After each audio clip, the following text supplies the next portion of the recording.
Androany fa 24 Janoary 2024 dia makalaza eraky ny Madagasikara ny andron'ny manamboninahitra ny atao amin'ny folo alindahy. Androany tokoa dia nanangatsaina niaraka amin'ny Andriamatoa Filohan'ny Repoblika sady filoha faratapon'ny folo alindahy ny vondrotafika teny amin'ny lapam-panjakana ny avoloha. Teo indrindra no nanamafisany Andriamatoa filoham-pirenena ny tokony hijoroana hatrany ho tandroka ary ny vozona iarovana ny tombotsoan'ny vahoaka, iarovana ny vahoaka sy ny fananany, ary indrindrandrindra moa dia iarovatsika ny tombotsoa ambony ny firenena. Ary tamin'izany koa no nanamafisana ny metrahana hatrany ny firalahiana eo anivony zany atao hoe folo alindahy zany, satria ny arivo lahy tokoa dia tsy maty indray andro.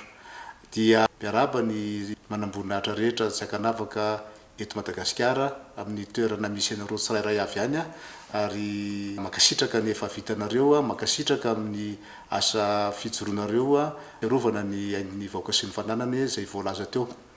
Itsika koa amin'ity taona ity dia hanamarika ihany koa ny asa rehetrarehetra izay nitanterahana ary izay mbola tokony nitanterahana ho fanatsarana hatrany ny lafiny fiarovana sy ny fandriam-pahalemana.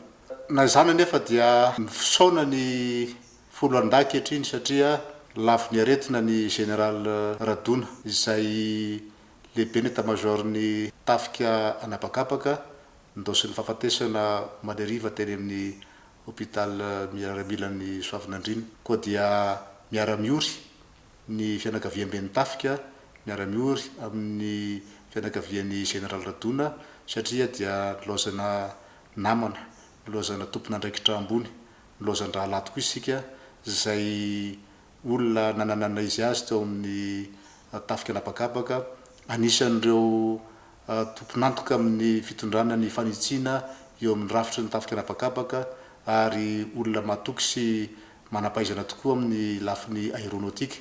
Ary dia tena ory tokoa zahay satria very mpiara-miasa izay niaterana amin'izany fanitsiana ny tafika anapakapaka izany.